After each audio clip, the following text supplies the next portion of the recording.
Body के ऊपर खून था। अजीब बात ये थी कि उसके बदन पे कोई कपड़ा नहीं था कि वो क्रिस्टिन की स्पिरिट थी जो हेल्प मांग रही थी।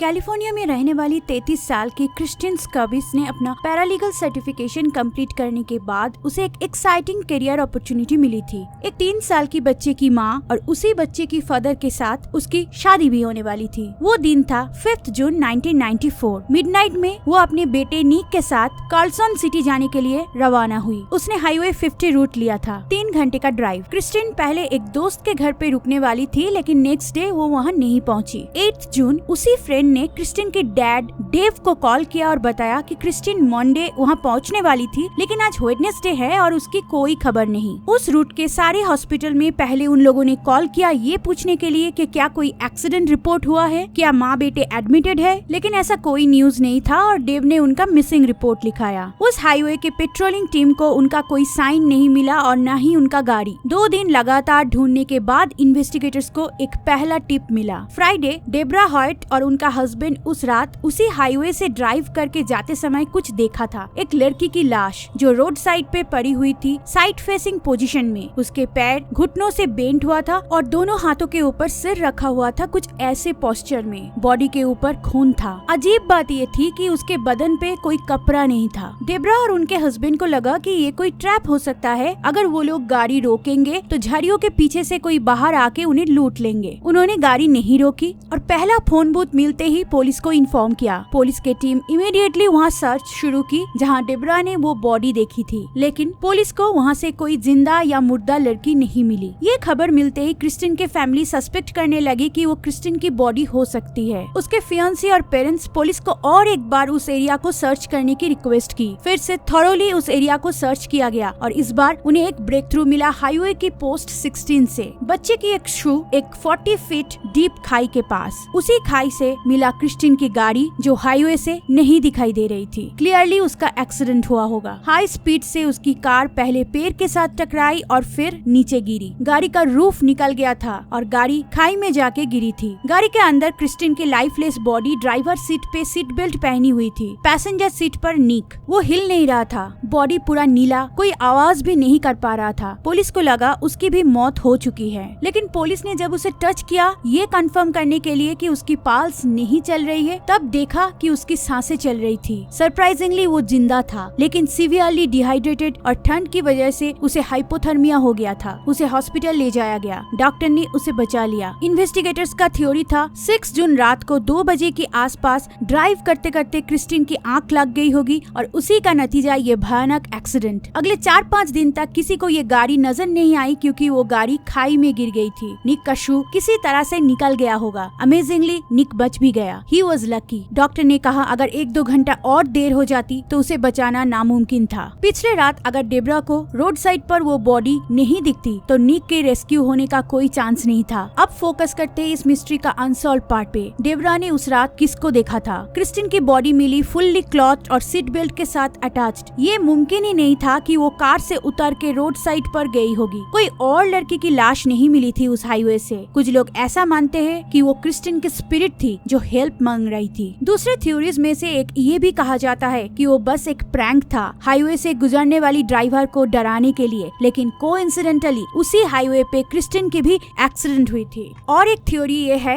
कि डेब्रा ने किसी इंसान को हिट किया होगा या फिर रोड साइड उसने कुछ और देखा होगा और उसे लगा वो ह्यूमन बॉडी है। लेकिन अगर ऐसा होता है तो ये भी एक्सट्रीमली कोइंसिडेंटल है कि क्रिस्टिन की डेड बॉडी भी उसी इलाके से मिली। कुछ लोगों ने ऐसा भी कहा कि क्या डेब्रा की गलती की वजह से क्रिस्टिन की कार की एक्सीडेंट हुई थी, इसलिए उन दोनों ने तुरंत पुलिस को इन्फॉर्म नहीं किया। 5 दिन बाद ये कहानी बनाई। डेब्रा के अंदर से शायद गिल्ट फील हुआ और वो चाहते थे कि क्रिस्टिन की बॉडी रिकवर हो, लेकिन वो खुद इस मामले में जुड़ना नहीं चाहते थे। और एक एक्सप्लेनेशन है, डेब्रा ने उस रात निक को देखा होगा। वो हेल्प मांग रहा था और इसीलिए उसकी एक शू रोड पर से मिली। वो वापस कार में चला गया होगा, लेकिन डेब्रा और उसके हस्बैंड श्योर थे कि उन्होंने जिसे देखा था वो एक औरत ही थी। ये भी तो विश्वास करना मुश्किल है कि 3 साल का निक गाड़ी से निकल के आया होगा और फिर वापस 40 फीट नीचे गाड़ी के अंदर गया। कुछ तो है जो आज भी एक मिस्ट्री बनी हुई है।